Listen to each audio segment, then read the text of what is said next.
혹시 당황한 것하고 황당한 것의 차이를 혹시 알고 계십니까? 많은 그 상황이 있을 것 같습니다. 사전에 보면 당황하다는 말은 놀라거나 다급하여 어찌할 바를 모르다라가 당황하다고, 그리고 하다는 뜻이고, 황당하다는 뜻은 말이나 행동 따위가 참되지 않고 터무니없다고 할 때 참 황당하다라고 이야기합니다. 그런데 실생활 속에서 일어나고 있는 예를 보면 좀 더 쉽게 이야기할 수 있습니다. 돌솥 비빔밥집에 갔습니다. 밥을 먹고 있는데 돌이 나왔으면 당황스러운 것이고, 칼국수집에 가서 칼이 나왔으면 이게 상당히 황당한 것이라고 합니다. 새벽기도 시간에 화장 안 한 여자 성도님의 얼굴을 봤을 때 아주 당황스럽고, 주일날 같이 또 봤는데 그 얼굴이 새벽에 본 얼굴이라 똑같을 때는 황당스럽다고 합니다. 앞에 가는 사람이 친구인 줄 알고 뒤통수를 세게 탁 쳤는데 처음 보는 사람일 때 아주 당황스럽고, 그리고 그 사람이 여자일 때는 더 황당스럽다고 합니다. 저희들 살다가 보면 이런저런 상황을 만나기도 하고 당황스러운 상황도 있고 황당한 그런 경우를 당할 때가 있습니다. 그런데 정말로 당황스럽고 황당스러울 때는 바로 내가 믿음이 있다고 살아왔고, 정말 내가 그렇게 엄청나게 큰 믿음은 아니지만 내가 그래도 믿음이 있다고 살아왔는데, 내가 가진 그 믿음이 아니라고 뽀롱이 난다거나 혹 믿음이 없는 것으로 예수님이 말씀하실 때 그만큼 사실 당황스럽고 황당스러운 경우가 없을 것 같습니다. 마태복음 7장에 보면 예수님이 책망한 사람들이 있습니다. 근데 그 사람들은 그냥 보통 사람들이 아니었습니다.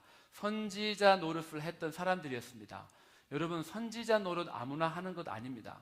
선지자라 그러면 하나님의 뜻을 사람들에게 알려주는 사람을 선지자라고 이야기합니다. 하나님의 뜻을 사람들에게 알려주려면 하나님의 음성을 들을 수 있어야 합니다. 하나님의 뜻을 분별할 수가 있어야 됩니다. 그러려면 하나님과 정말 개인적이고도 친밀한 그런 관계가 있는 사람이 선지자의 그런 노릇을 할 수 있는 사람입니다. 귀신을 그 사람들이 쫓아냈습니다. 귀신 아무나 쫓아낼 수 없습니다.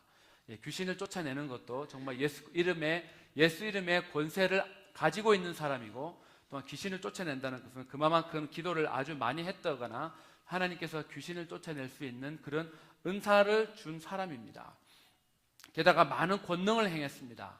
이 정도 되면 보통 건성으로 신앙생활하는 사람이 아니라는 것을 알 수가 있습니다.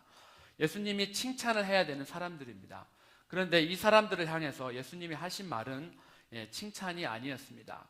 그들을 향해서 내가 너희를 도무지 알지 못하니 불법을 행하는 자들아 내게서 떠나가라고 했습니다. I never knew you. Away from me, evildoers. 그냥 I don't know you가 아니라 I never knew you. 도무지 내가 너희를 알지 못한다고 이야기합니다. 물론 이 사람들을 설명할 때 내가 주의 이름으로 선지자 노릇하고 내가 주의 이름으로 귀신을 쫓아내고 내가 많은 권능을 행했다고 해서 그 모든 능력이 자기에게 있는 사람을 이야기하기는 하지만, 예수님 정말 이 사람들을 향해서 내가 너희를 알지 못하는 사람이다 라고 이야기를 했습니다. 이 사람들의 입장에서는 얼마나 당황스럽고 황당했겠습니까? 정말 자신들은 예수를 잘 믿는다고 생각했고 능력도 있다고 생각했는데 예수님이 볼 적에는 나는 너희들을 도무지 알지 못한다, 나에게서 떠나가라고 했습니다. 저희들 지지난주에 살펴본 제자들과 비슷한 경우입니다. 예수님께서 호수 저편으로 가자고 말씀을 하시고 정말 그 풍랑이 있는 정말 그 파도가 치는 그 뱃속에서 주무시게 되었습니다. 예수님이 가자고 하셨으면 가는 것입니다. 하나님께서 빛이 있으라라고 그러면 빛이 생긴 것과 같이 예수님이 호수 저쪽으로 가자 그러면 호수 저쪽으로 가는 것입니다. 그런데 정말 갑자기 풍랑이 몰아쳤습니다. 그때 정말 그 예수님의 제자들이 정말 죽게 되었다고 정말 호들갑을 떨면서 예수님을 깨웠습니다. 그리고 깨우고 나니까 예수님께서 풍랑을 다 잠잠하게 하고 나서 이렇게 제자들에게 말씀하셨습니다. 이 믿음이 적은 자들아. 제자들 입장에서는 얼마나 황당스럽고 당황스럽겠습니까? 이 사람들이 성경에서 믿음이 적은 자라고 예수님께서 몇 번 이야기해서 믿음이 적은 사람 같이 보이지만 실상은 그렇지가 않습니다.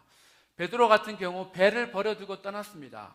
이때 당시에 어부가 배를 버려두고 떠났다라는 것은 정말 아주 매상이 많은 그런 비즈니스 문을 닫고 정말 이렇게 신학교 간 것과 똑같은 것입니다. 마태 같은 경우는 세리였습니다. 오늘날의 IRS 직원입니다.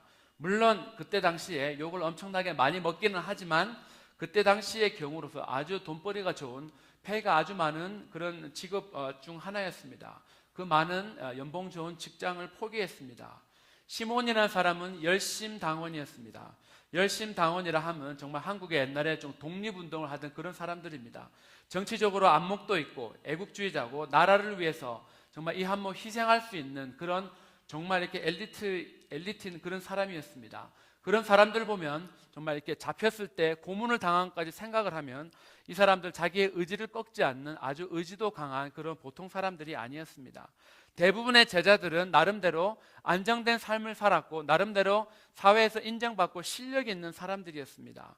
그런데 그 사람이 당시에 주목하지도 않던 그 나사렛 출신 예수, 그 예수님을 정말 이 사람들 모든 것을 다 버려두고 쫓아다녔습니다. 이 예수님이 정말 랍비라고 불리기도 했는데 이 예수님이 정말 존경받는 그런 랍비가 될 수 있을까라면서 그런 정말 미래가 불확실한 그런 상황 속에서도 이들은 자신의 모든 것을 포기하고 따라갔던 믿음이 상당히 있는 사람들이었습니다. 보통 사람들은 아니었습니다. 그럼에도 불구하고 예수님께서 지금 이들에게 믿음이 적은 자라고 안타까워하고 계십니다. 요한복음에 보면 예수님께서 공생애를 시작하실 때 첫 번째 일으키신 그런 기적의 장면들이 나옵니다. 가나안의 혼인잔치였습니다. 포도주가 떨어졌는데 예수님은 뭐를 딴 거 하실 생각은 않고 정말 사람들이 왔을 때 정말 이렇게 그런 손과 발을 씻는 그런 물에다가 물 항아리에다가 물을 가득 채우라고 그러고 그것을 연회장에 갖다 주라고 이야기합니다. 사람들이 아무리 며칠 동안 3일 동안 지금 포도주를 마셨지만 정말 이렇게 포도주와 물 정도는 구분할 줄 압니다. 그럼에도 불구하고 물을 갖다 주었습니다. 그런데 그 사람들이 마실 때는 아주 정말 좋은 최상급 포도주가 되어 있었습니다.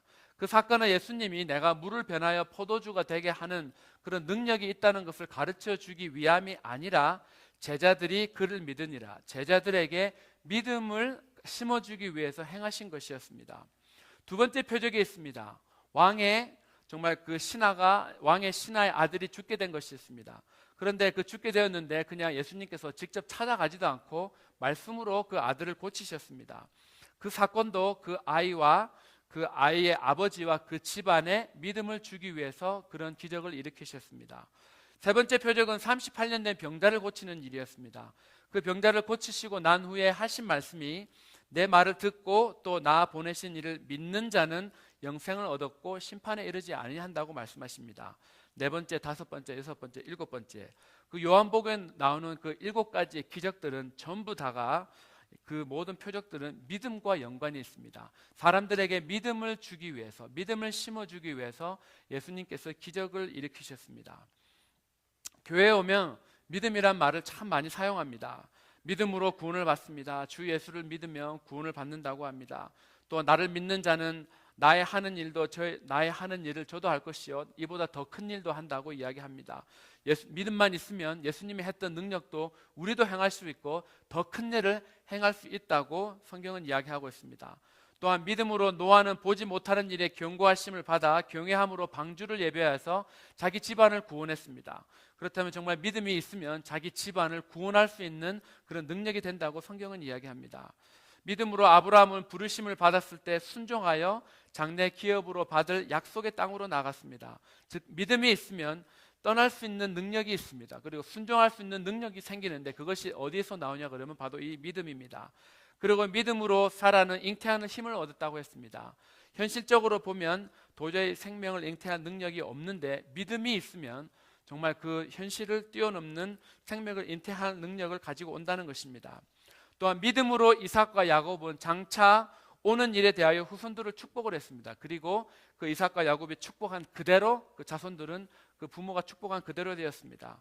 즉 믿음이 있으면, 저희들이 믿음이 있으면 우리들의 믿음을 가지고 자녀들에게 하는 그 축복의 기도는 그대로 이루어진다는 것입니다. 믿음으로 모세의 부모는 모세가 태어났을 때 임금의 명령을 두려워하지 않고 그 석 달 동안 모세를 키울 수가 있었습니다. 즉 믿음이 있다면 세상이 주는 그 두려움을 극복할 수 있는 힘도 바로 이 믿음에 있다고 이야기합니다. 또한 믿음으로 모세는 세상의 유혹을 바로의 공주의 아들의 자리를 거절했습니다. 바로의 공주의 그 아들의 자리는 어마어마한 자리입니다. 그 당시에서 사람이 가질 수 있는 최고의 자리였습니다. 그 세상 유혹도 거절할 수 있는 힘이 다름 아닌 믿음이라고 이야기합니다.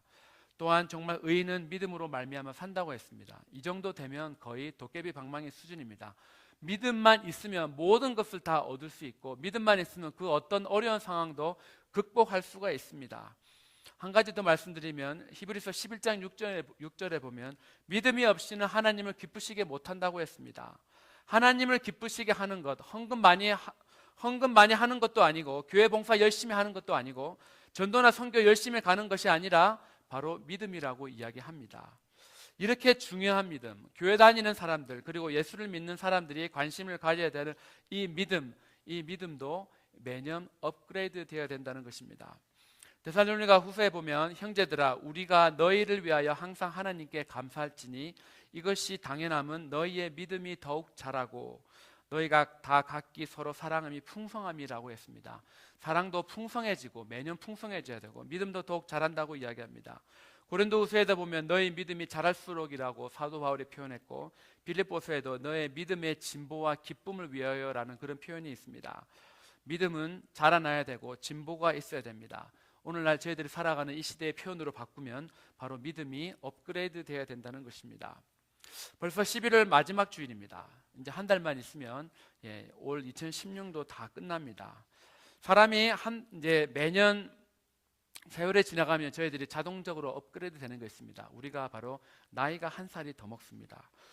올 초보다 정말 몸무게가 업그레이드 된 사람분도 계실 것이고, 정말 열심히 다이어트해서 몸무게를 정말 적정 수준으로 줄이신 분도 계실 것입니다. 비즈니스 매상에 올라간 분도 계실 것이고, 작년과 비교해서 연봉이 올라간 사람도 있을 것입니다. 물론 정체된 사람도 있을 것이고 줄어든 사람도 있을 것입니다. 그런데 정체되거나 줄어들면 안 되는 것이 있다면 바로 저희들의 믿음입니다. 믿음은 매년 자라야 되고, 믿음은 매년 진보가 있어야 됩니다. 정말 그 작년과 비교해서 내가 느끼기에도 내가 정말 작년에 비해서 내 믿음이 확실히 업그레이드 되었다라고 저희들은 매년 이맘때쯤이면 그 말을 할 수 있어야 된다는 것입니다. 그렇다면 이 믿음은 어떻게 업그레이드를 할 수 있습니까? 어떻게 믿음의 진보가 있게 저희들 해야 되겠습니까? 컴퓨터나 스마트폰은 정말 이렇게 새로운 소프트웨어가 나오면 업데이트를 시키려 할 때 그냥 버튼 하나만 누르면 됩니다. 저희들의 믿음도 정말 그냥 버튼 하나만 딱 눌러서 그냥 기도 딱 한 번만 하고 하나님 믿음 업그레이드 시켜주십시오 라고 딱 해서 믿음의 진보가 일어나면 얼마나 좋겠습니까? 그런데 믿음은 진보가 그렇게 일어나지 않는다는 것입니다. 그런데 믿음의 업그레이드를 하기 전에 저희들이 그 앞서서 일어나야 되는 것이 있는데, 그것은 믿음이 도대체 무엇인가를 제대로 알아야지 나의 믿음을 진보를 할 수 있다는 것입니다. 그래서 히브리서 11장 1절은 믿음은 바란 것들의 실상이고 보이지 않는 것들의 증거라고 이야기합니다. 믿음이 뭐냐라고 이야기할 때 성경은 정확하게 그 데피니션을 저희들에게 주고 있습니다. 바라는 것들의 실상과 보이지 아니하는 것들의 증거입니다. 그러면 믿음이 진보가 있어야 되고, 믿음이 업그레이드 된다는 그 말은 나의 바라는 것들의 실상이 진보가 되어야 되고, 나의 보이지 않는 증거들이 더 많아져야 된다는 것이 바로 믿음의 업그레이드라는 그런 말입니다. 그런데 이 믿음이라는 것은 결코 믿음 자체 혼자 서서 결코 이렇게 업그레이드 되지 않는다는 것입니다. 제가 정말 이렇게 업그레이드 하자라는 그런 시리즈를 시작했습니다. 제일 첫 번주에 했던 혹시 그 주제가 뭔지 아시는 분? 생각이었습니다. 생각이었고, 그 다음은 꿈이고, 그 다음은 말이었습니다. 이 생각과 꿈과 말은 서로 연결되어 있습니다. 아니, 이 믿음 안에, 사실 믿음이라는 것 안에 생각과 꿈과 말이 들어가 있습니다. 그래서 믿음을 업그레이드 시켜야 된다는 말은 생각과 꿈과 말, 이 세 가지 모두가 다 제가 지난 3주 설교했던 이 모든 것이 다 연결이 되어 있고, 하나만 따로 작동되는 것이 아니라 이 세 가지, 이 믿음과 생각과 꿈과 말은 모든 것이 다 연관되어 있기 때문에 다 같이 서로 업그레이드가 되어야 된다는 것입니다. 그런데 특별히 저희들이 가지고 있는 이 믿음, 평상시에도 나타나지만 저희들의 믿음이 정말 좋은 믿음, 강한 믿음, 정말 이렇게 그 하나님이 인정하신 믿음은 평상시보다는 정말 비상 상황, 이머전시한 그런 상황에 진짜인지 가짜인지, 아니면 정말 내가 갖고 있는 믿음이 큰지 작은지가 드러난다는 것입니다. 그래서 예수님께서도 제자들에게 말씀하실 때 이 믿음이 적은 자들아라고 이야기하신 것입니다. 비가 불고 창수가 나고 바람이 불어봐야 정말 내가 믿음이 정말 있는 사람인지 없는 사람인지 정확하게 알 수 있다는 것입니다. 아브라함의 가정을 보면 아브라함은 정말로 자녀를 갖고 싶었습니다. 너무나 정말 아들을 갖고 싶었습니다. 그런데 엄연한 현실은 그 아내 세라가 자녀를 가질 수 없다는 것입니다. 임신을 할 수 없다는 것이 팩트였습니다. 만약 그때 당시에 의사가 있었다면 사라는 당신은 평생 임신을 하지 못할 것입니다 라는 그런 진단서를 아마 써주었을 것입니다. 그래서 그 여자가 얼마나 미안하겠습니까? 그래서 남편에게 정말 미안한 마음에 자기가 데리고 있는 메이드를 통해서라도 정말 그 자녀를 정말 이어보려고 했습니다. 그런데 하나님은 그것은 너의 약속의 자녀가 아니라고 하셨습니다. 대신 진짜 너를 통해서 아들을 주겠다라고 했을 때 사라는 정말 허허라고 이렇게 웃었습니다. 어이가 없어서 웃었습니다. 너무 황당하고 당황스러워서 웃었습니다. 하지만 그 성경은 사라가 웃기는 했지만 믿음으로 나이가 지나서 수태할 수 없는 몸이었음에도 불구하고 임신할 능력을 얻은 이유가 아들을 주시겠다고 약속하신 분을 신실한 분으로 생각했기 때문이라고 성경은 이야기합니다. 그녀에게 바라는 것은 자녀였습니다. 아들이었습니다. 현실은 도저히 바랄 수 없는 상황이었지만 그녀가 바랄 수 있는 것은 아들이었습니다. 그런데 그 아들을 주겠다고 약속하신 분은 하나님입니다. 자기들을 본토 친척 아비집에서 하란 땅에서 이끌어내셨습니다. 24년을 정말 지나오는 동안 그 아브라함과 사라는 자신들의 힘으로는 도저히 경험할 수 없는, 극복할 수 없는 그런 몇 가지 일들을 그들은 경험하여야 했습니다. 그것은 그들의 삶 속에서는 하나님은 자기 힘으로 할 수 없는 것들을 할 수 있다는 증거들을 그들 손에 가진 것이라는 것입니다. 증거를 가졌습니다. 바라는 것이 있습니다. 하나님께서 다시 한 번 더 약속을 해주셨습니다. 그러면 그들에게 생기게 된 것은 믿음이었습니다. 그녀의 믿음으로 인해서 하나님은 그 가정에 이삭을 허락하셨습니다. 그런데 그렇게 아주 어렵게 얻은 그 이삭을 어느 날 하나님이 번제로 바치라고 이야기합니다. 자녀를 주겠다고 할 때는 언제고 이제 또 죽이라는 것은 무슨 심보입니까? 그런데 아브라함은 그 상황에 성경에서는 전혀 불평의 말을 하지 않았습니다. 하나님, 이거는 말도 안 되지 않습니까? 아니, 줄 때는 언제고 사람을 태워 죽이라니, 그것도 내가 사랑하는 아들을 100살에 얻은 아들을 내가 얘를 태워 죽이라는 게 말이 됩니까? 하나님 수준이 이거밖에 안 됩니까? 이 아이는 살 날이 창창한데 차라리 이제 다 살은 나를 차라리 이 늙은 나를 죽여주십시오. 이렇게 따지지도 않았습니다. 그는 아들과 함께 3일 길을 걸어갔습니다. 3일 길, 이제 3일만 지나면 아들을 죽여서 불에 태워서 죽여야 하는데, 하나님 앞에 제사를 드려야 하는데 그 아브라함의 마음이 어떠했겠습니까? 저희들은 결코 알 수가 없습니다. 그래서 제가 천국에 가면 아브라함에게 물어보고 싶은 질문 중에 하나가 바로 이것입니다. 그 3일 길을 걸어가는 동안 당신은 무슨 생각을 하면서 걸어가셨습니까? 저희 대학천교회 성도님들에게 여쭤보겠습니다. 만약에 저희들이 아브라함의 입장이었다면 무슨 생각을 하면서 그 3일 길을 여러분들은 걸어갔겠습니까? 사라와 마찬가지로 아브라함은 자신의 힘으로는 이 상황을 도저히 극복할 수 없는 어려운 상황들임을 압니다. 하지만 그도 사라와 함께 자신의 삶 가운데 몇 번씩이나 정말 하나님이 아니면 하나님만이 하셨기 때문에 정말 그 어떤 힘든 상황들을 모면했던 것을 아브라함은 가지고 있습니다.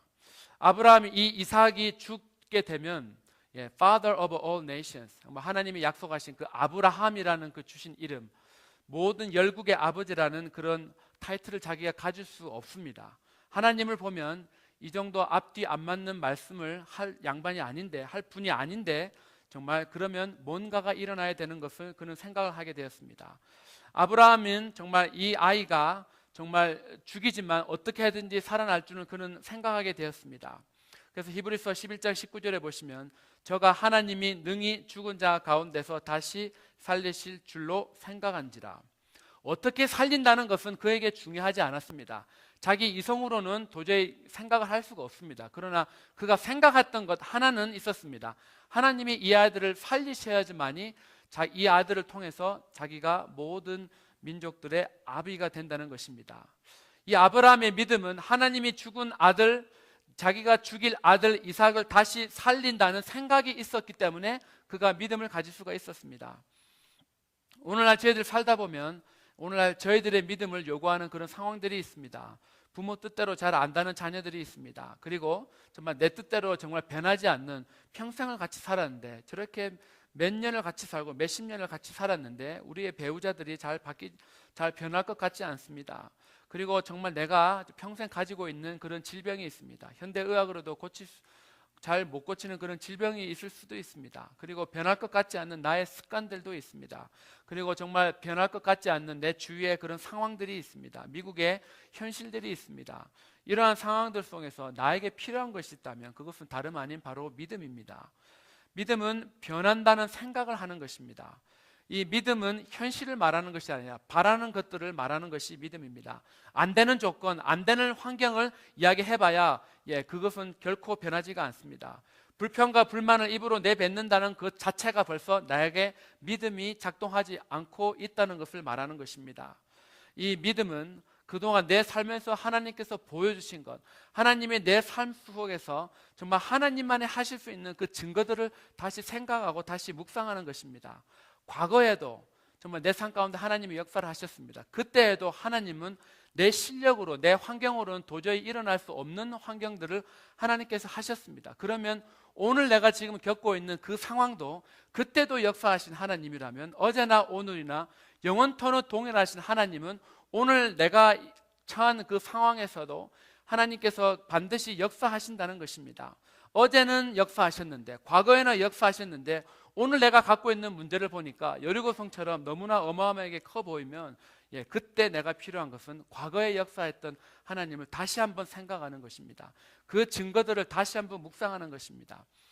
그때는 그때 미국 상황이 조금은 그때 지금보다 나아서 지금은 아예 불가능해 라고 생각하는 것이 아니라 그때도 역사하셨다면 지금은 과거보다 더 힘든 상황이라면 하나님께서 이 상황도 지금도 반드시 역사하실 것이라고 이야기하고 생각하고 꿈을 꾸는 것입니다.